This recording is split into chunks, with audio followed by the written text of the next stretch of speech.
ओम अज्ञानतिमिरान्धस्य ज्ञानाञ्जनशलाकयः चक्षुरुन्मिलितं येन तस्मै श्रीगुरुवे नमः। हरे कृष्णा। आज गीता श्रृंखला के सत्र क्रमांक 268 में आप सभी भक्तों का हार्दिक स्वागत है। आज हम श्रीमद् भगवद गीता के 7वें अध्याय के जो कि है भगवत ज्ञान श्लोक क्रमांक 30 का अध्ययन करेंगे, जो कि इस अध्याय का आखिरी श्लोक है। तो आइए, श्लोक इस प्रकार है। साधिभूतादिदेवं मां स अधियज्ञं स ये विदुः प्राणकाले अपि स मां ते विदुर्युक्तः चेतसः। अर्थात भगवान श्री कृष्ण कहते हैं कि जो मुझ परमेश्वर को मेरी पूर्ण चेतना में रहकर मुझे जगत का तथा देवताओं का तथा समस्त यज्ञ विधियों का नियामक जानते हैं, वे अपनी मृत्यु के समय भी मुझ भगवान को और समझ सकते हैं। भक्तों, अगर इस श्लोक का संबंध पिछले वाले श्लोक से देखा जाए तो पिछले वाले श्लोक में जब भगवान श्री कृष्ण ने कहा कि वे वास्तव में ब्रह्म हैं क्योंकि वे दिव्य कर्मों के विषय में पूरी तरह जानते हैं।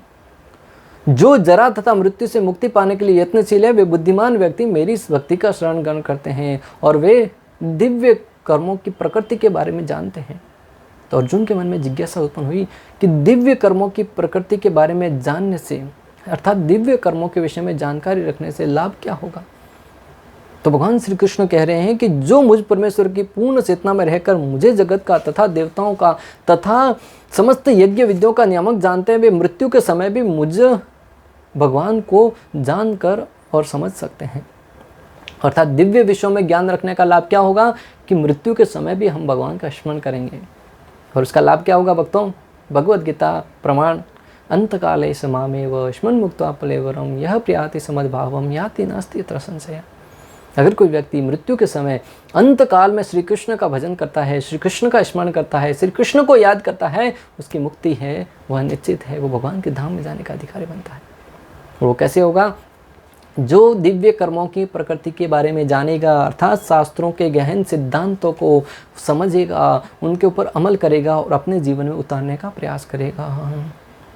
तो कृष्ण भावनामृत में कर्म करने वाले मनुष्य कभी भी भगवान को पूर्णतया समझने के पथ से विचलित नहीं होते। जो व्यक्ति कृष्ण भावनामृत में कर्म करता है, वह व्यक्ति भगवान श्री कृष्ण को समझने के कर्म से कभी भी विचलित नहीं होता। भगवद गीता प्रमाण भक्तों 9.40 में श्री कृष्ण कहते हैं कि सततम कीर्तयन्तो माम यतन्त च दृढ़व्रता नमस्यन्त स मां भक्त्या मयि ते नमस्यन्त मां भक्त्या नित्य युक्ता उपासते। ये महात्मा मेरी महिमा का नित्य कीर्तन करते हुए, दृढ़ संकल्प के साथ प्रयास करते हुए, मुझे नमस्कार करते हुए भक्ति भाव से निरंतर मेरी पूजा करते हैं। जो महात्मा है, जो श्री कृष्ण की शरण में गए हैं, वो नित्य रूप से दृढ़ संकल्प के साथ भगवान श्री कृष्ण के नाम का भजन करते हुए, उनके नामों का गुणगान करते हुए भक्ति पूर्वक उनकी ही सेवा करते हैं।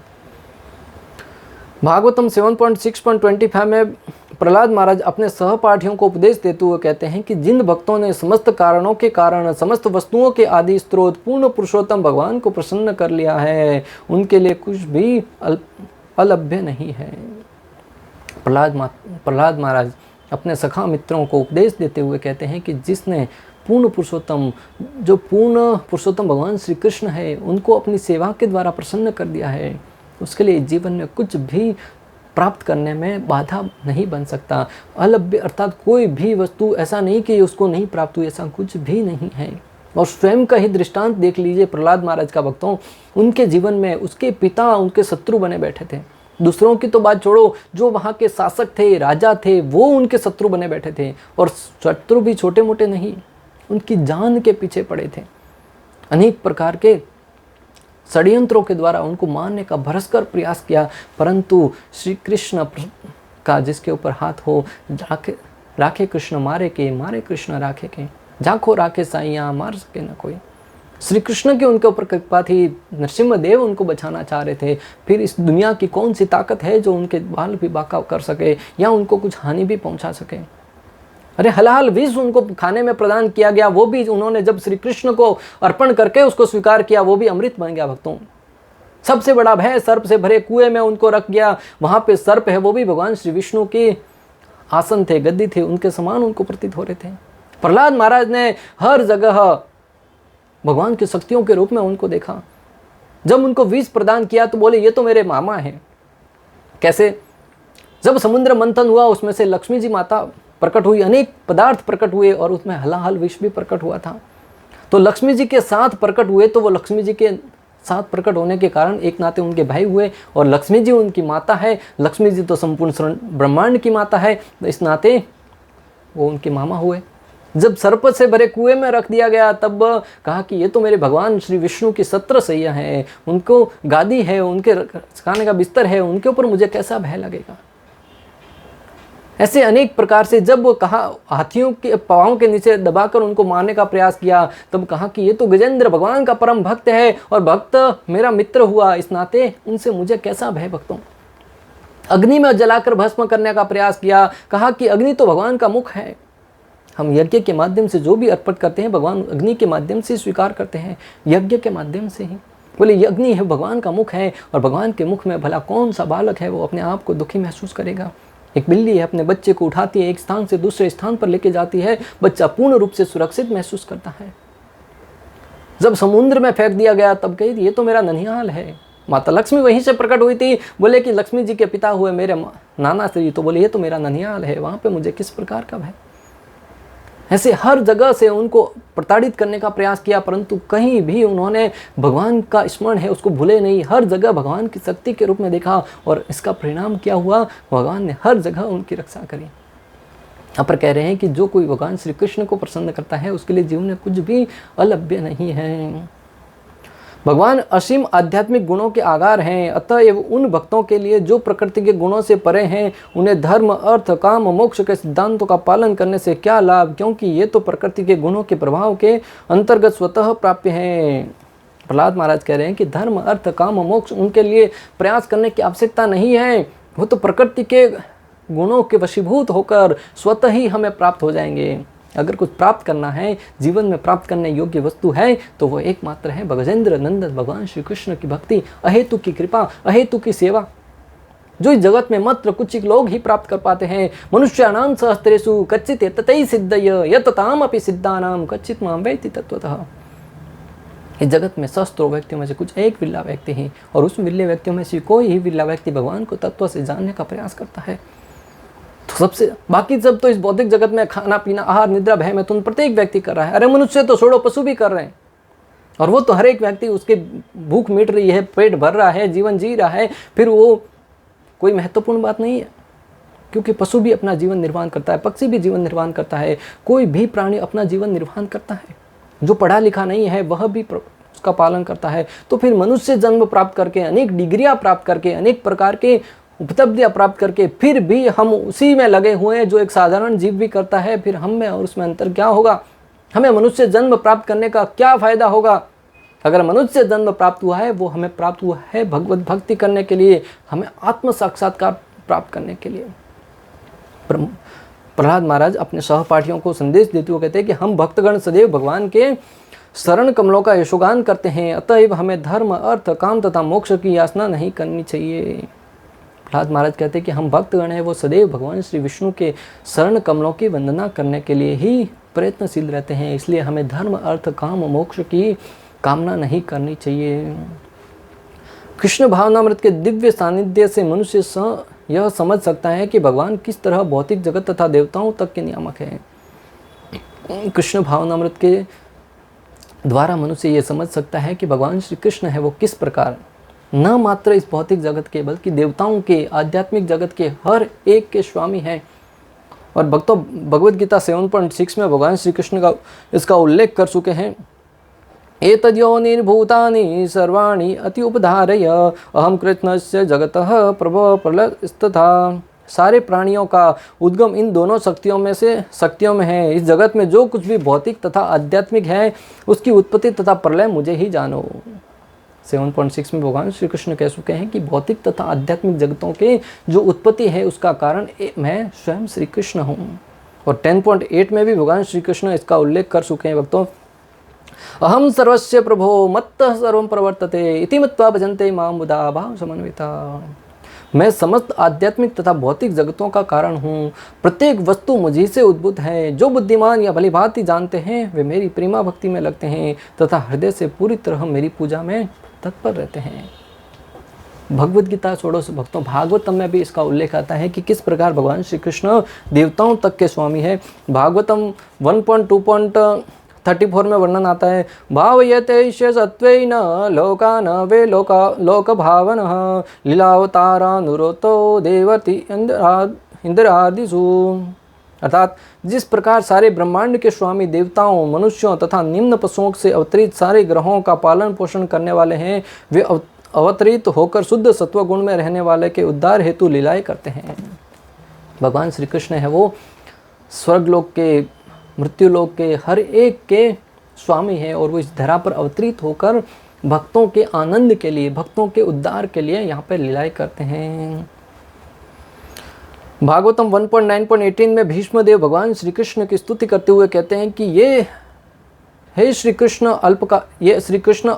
अकल्पनीय आदि भगवान ही हैं। ये प्रथम नारायण अर्थात परम भोक्ता हैं, लेकिन ये राजा विष्णु के वंशजों में हमारी ही तरह विचरण कर रहे हैं और हमें स्वसर्जित शक्ति के द्वारा मोहग्रस्त कर रहे हैं। जब भीष्मदेव मृत्यु की शैया पर लेटे हुए थे तब भगवान श्री कृष्ण की स्तुति करते हुए युधिष्ठिर महाराज से कह रहे कि ये श्री कृष्ण, ये संपूर्ण ब्रह्मांड के स्वामी हैं, परम पुरुष हैं, जो विष्णुओं के वंश में जन्म लेकर हमारे सामने अनेक लीलाएं कर रहे हैं और हमें भ्रमित कर रहे हैं। हमें लग रहा है कि ये सामान्यतः हमारे रिश्तेदार हैं, परंतु वास्तव में ये परम ईश्वर श्री कृष्ण परम सत्य हैं। कृष्ण भावनामृत के दिव्य सानिध्य से धीरे धीरे मनुष्य का भगवान में विश्वास बढ़ता है। अतः मनुष्य मृत्यु के समय ऐसा कृष्ण भावना भावित व्यक्ति कृष्ण को कभी भुला नहीं पाता। जब हम कृष्ण भावनामृत में रहकर निरंतर भक्तों के संग में रहते हुए भगवान श्री कृष्ण के विषय में सुनते रहते हैं, भगवत भक्ति के विषय में सुनते रहते हैं, तो हमारी श्रद्धा है वो कृष्ण के शरणों के प्रति विकसित होती है। भक्तों, जिस प्रकार हम किसी व्यक्ति के बारे में सुनते हैं, उसके बारे में अनेक लोगों से सुनते हैं, तो उसकी महानता के बारे में सुनकर हमारे अंदर उसके प्रति सम्मान का भाव आता है। इस भौतिक जगत के सामान्यतः कोई व्यक्ति बड़ा दानी है, लोगों को बड़ा परोपकार करता है, जब उसके विषय में भी हम सुनते हैं ना, हमारे हृदय में उसके प्रति स्वाभाविक ही सम्मान का भाव आता है। तो फिर संपूर्ण सृष्टि के स्वामी भगवान श्री कृष्ण के बारे में हम सुनेंगे कि वो किस प्रकार देवताओं के भी स्वामी है, प्रत्येक जीव के स्वामी है, तब स्वाभाविक ही हमारा उनके प्रति प्रेम विकसित होगा। जब हमें मालूम पड़ेगा कि हमारे परम पिता परमेश्वर श्री कृष्ण है, जब इस भौतिक जगत के हमारे माता पिता के प्रति हमारा इतना स्वभाव प्रेम होता है, तो परम पिता परमेश्वर पिता हमसे जगतो माता धाता पिता महा, जब उन परम पिता माता के बारे में मालूम पड़ेगा तब स्वाभाविक हमारे हृदय में उनके प्रति प्रेम विकसित होगा और उस अवस्था में हम उनसे प्रेम का आदान प्रदान करेंगे। तब हम मात्र मंदिर जाएंगे तो धन के आदान प्रदान के लिए नहीं, हम अपने घर पे आते हैं, अपने माता पिता के साथ प्रेम का आदान प्रदान करते हैं। बाहर जाते हैं, लोगों के साथ व्यापार की बातें करते हैं, परंतु घर पे आते हैं तो माता पिता के साथ प्रेम का आदान प्रदान करते हैं। उसी भांति जब हमें मालूम होगा कि भगवान है वो हमारे परम माता पिता है, हम मंदिर जाएंगे तब प्रेम का आदान प्रदान करेंगे, व्यापार का नहीं, ये दूंगा तो ये प्राप्त होगा, ये दूंगा तो ये प्राप्त होगा, नहीं, प्रेम, मैं क्या कर सकता हूँ भगवान आपके लिए। अतएव वह सहज ही भगवत धाम गोलोक वृंदावन को प्राप्त होता है। और इसलिए जब मृत्यु के समय किसी को भगवान की ऐसी महिमाओं का यशोगान करने का अवसर प्राप्त होगा, भगवान को स्मरण करेगा, निश्चित रूप से वो भगवत धाम को प्राप्त करेगा। भीष्मदेव स्वयं श्री कृष्ण उनके सामने खड़े थे, उन्होंने देह त्याग दिया। यह 7वां अध्याय विशेष रूप से बताता है कि कोई किस प्रकार से पूर्णतया कृष्ण भावना भावित हो सकता है। ये 7वां अध्याय है वो विशेष रूप से यह हमें बताता है कि किस प्रकार हम कृष्ण भावना भावित हो सकें। कृष्ण भावना का शुभारंभ ऐसे व्यक्तियों के सानिध्य से होता है जो कृष्ण भावना भावित हैं। कृष्ण भावना का शुभारंभ कहाँ से होता है? जब हम भक्तों का संग करेंगे, ऐसे व्यक्तियों के संग से जो पहले से कृष्ण भावना भावित हैं। जब कोई व्यक्ति नशेड़ी के संग में आता है तो वो नशा करना सीखता है, जब कोई व्यक्ति जुआरियों के संग में आता है तो जुआ करना सीखता है, जब कोई मांसाहारी व्यक्तियों के संग में आता है तो मांसाहार करना सीखता है। इसी प्रकार जब कोई व्यक्ति भक्तों के संग में आएगा तो भक्ति करना सीखेगा। ऐसे सानिध्य में रहकर भगवत कृपा से वह श्री कृष्ण को भगवान रूप में समझ सकता है, और ऐसे सानिध्य में रहकर वो भगवत कृपा से भगवान श्री कृष्ण को परम ईश्वर के रूप में समझना सीखता है। साथ वह जीव के वास्तविक स्वरूप को समझ सकता है और यह समझ सकता है कि किस प्रकार जीव कृष्ण को बुलाकर भौतिक कार्यों में उलझ जाता है। और साथ ही वह यह भी सीखता है कि हमारा जीव का वास्तविक स्वरूप क्या है, हम शरीर नहीं, हम आत्मा हैं, और हमारा उद्देश्य क्या है, हमारा कर्तव्य क्या है। और वो मोहग्रस्त अवस्था से बाहर आकर, इस भौतिक जगत के अनेक प्रकार के लोभ लालच से बाहर आकर श्री कृष्ण की सेवा में संलग्न करेगा। सत्संगी में रहने से कृष्ण भावना के क्रमिक विकास से जीव यह समझ सकता है कि किस प्रकार कृष्ण को बुलाने से वह प्रकृति के नियमों द्वारा बद्ध हुआ है। भगवत भक्तों के संग में रहने से वह यह सकेगा कि किस प्रकार वो भगवान श्री कृष्ण का अंश है, उस नाते उसको श्री कृष्ण की सेवा में संलग्न होना चाहिए। परंतु इस भौतिक जगत के भोग में पड़ने से किस प्रकार वो भगवान को भूलकर अपने इंद्रिय भोग में लगा हुआ है और इसी कारण इस जगत में दुख भोग रहा है। वह यह भी समझ सकता है कि यह मनुष्य जीवन कृष्ण भावनामृत को पुनः प्राप्त करने के लिए मिला है, अतः इसका सदुपयोग परमेश्वर की अहेतु की कृपा प्राप्त करने के लिए करना चाहिए। और वो इस प्रकार भगवत भक्तों के संग में रहता हुआ ये भी समझता है कि ये भौतिक शरीर है, जो मनुष्य देह है, वो भगवत प्राप्ति करने के लिए मिला है। इसे हमें मात्र आहार निद्रा भय मैथुन में नहीं गंवाना है, जो अन्य योनियों में भी हम कर चुके हैं। बार बार उस चबाए हुए को बार बार चबाना नहीं है। जिसमें कुछ न तो रस है, न किसी प्रकार का आनंद है, उसको अनेक बार चबाते रहते हैं, उसमें कोई आनंद नहीं है। और जब हमें मालूम पड़ेगा कि हम अनेक जन्मों में यही इंद्रिय भोग करते आए हैं, आहार निद्रा भय मैथुन, और इस मनुष्य जीवन प्राप्त हुआ है मैं आत्म साक्षात्कार प्राप्त करने के लिए। मात्र समस्त 84 लाख योनियों में मनुष्य ही ऐसी योनि है जिसमें हमें व्यक्ति है वो चिंतन कर सकता है, विचार कर सकता है और बुद्धि का प्रयोग करके जान सकता है कि मैं कौन हूँ, कहाँ से आया हूँ, कहाँ जाना है, जीवन में दुख क्यों भोग रहा हूँ। वरना पशु के पास ऐसी स्मरण शक्ति नहीं होती, सोचने विचारने की शक्ति नहीं होती जिसके पर विचार करके वो जान सके कि मैं कौन हूँ, कहाँ से आया हूँ, कहाँ जाना है, दुख क्यों भोग रहा हूँ और इससे कैसे बाहर निकला जाए। मात्र और मात्र ये चिंतन की शक्ति है वो मनुष्य के पास है। और उस मनुष्य जन्म को प्राप्त करने के उपरांत भी अगर हम पशुओं की भांति आहार निद्रा भय मैथुन में लगे रहे तो फिर हमारा जीवन है वो अधोगति की तरफ बढ़ेगा और हम सार्थक सिद्ध नहीं कर पाएंगे जीवन को। परंतु जो कृष्ण भावनामृत में लगा भक्तों का संग करता है वह ये अच्छे से समझ सकता है। इस अध्याय में जिन अनेक विषयों की विवेचना की गई है वह है दुख में पड़ा हुआ मनुष्य, जिज्ञासु मानव, अभावग्रस्त मानव, ब्रह्म ज्ञान, परमात्मा ज्ञान, जन्म मृत्यु तथा रोग से मुक्ति एवं परमेश्वर की पूजा।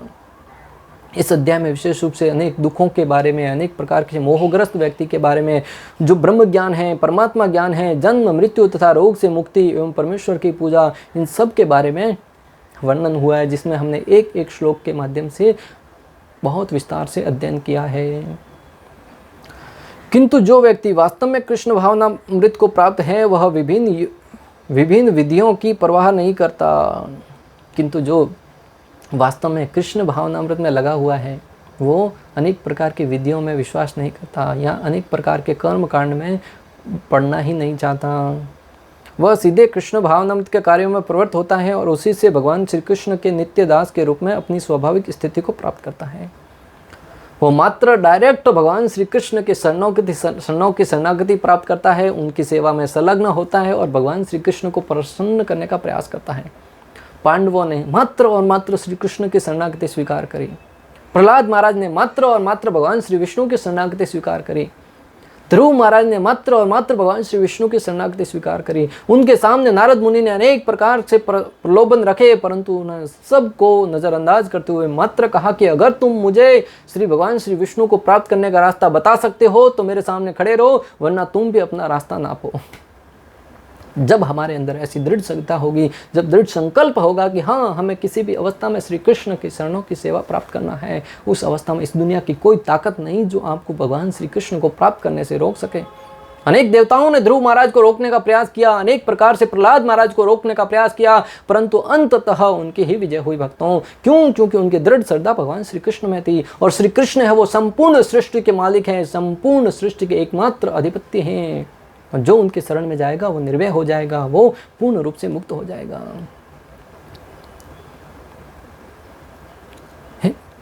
कृष्ण भावना कार्यों में प्रवृत्त होता है और उसी से भगवान कृष्ण की नित्य दास के रूप में अपनी स्वाभाविक स्थिति को प्राप्त करता है। ऐसी अवस्था में वह शुद्ध भक्ति में परमेश्वर के श्रवण तथा गुणगान में आनंद पाता है।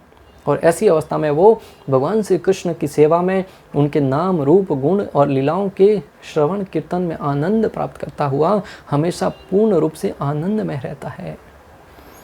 उसे पूर्ण विश्वास रहता है कि ऐसा करने से उसके सारे उद्देश्यों की पूर्ति होगी। विश्वास बड़ी बात है भक्तों, कि उसे पूर्ण विश्वास होता है जो कृष्ण भक्त है उसे, कि ऐसा करने से, कृष्ण भक्ति करने से मेरे सारे के सारे जीवन के उद्देश्य वो सफल हो जाएंगे। फिर वो अनेक प्रकार के रास्तों में विभक्त नहीं होता, इस देवता के पास जाऊं, उसके पास जाऊं, इसकी सेवा करूं, उसकी सेवा करूं, ये नाराज हो जाएगा, वो नाराज हो जाएगा, ऐसा करने से ये होगा, वो होगा। नहीं, उसे पूर्ण श्रद्धा होती है, पूर्ण विश्वास होता है कि श्री कृष्ण की सेवा करने से, श्री कृष्ण की सेवा में लगने से मेरे जीवन के सारे उद्देश्य पूर्ण होगा। यथा तरोर्मूल निशेषणेन त्रिपन्ति तद्भुजा उपशाखां प्राण उपार्श्य यथेन्द्रियाणाम तथैव शरणम अमुच्यते।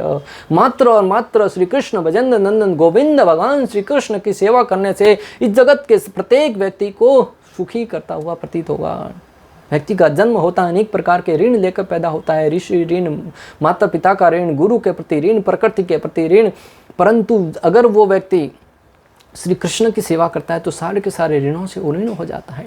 वरना हम देवताओं की सेवा करें, माता पिता की सेवा करें, गुरुओं की सेवा करें, ऋषियों की सेवा करें, प्रकृति की सेवा करें, किस किस की सेवा में करके हम उनके ऋण से उऋण हो पाएंगे।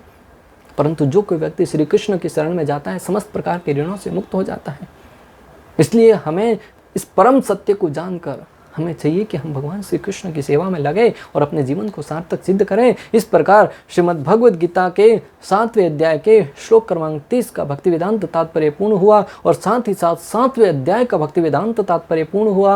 अंत तक हमारे साथ बने रहने के लिए आप सभी का भक्तिपूर्वक, हृदयपूर्वक, प्रेम पूर्वक बहुत बहुत धन्यवाद। श्रील प्रभुपाद की जय, श्री श्री राधा गोपीनाथ भगवान की जय, श्रीमद् भगवद गीता की जय। हरे कृष्णा कृष्ण कृष्ण हरे हरे, हरे राम राम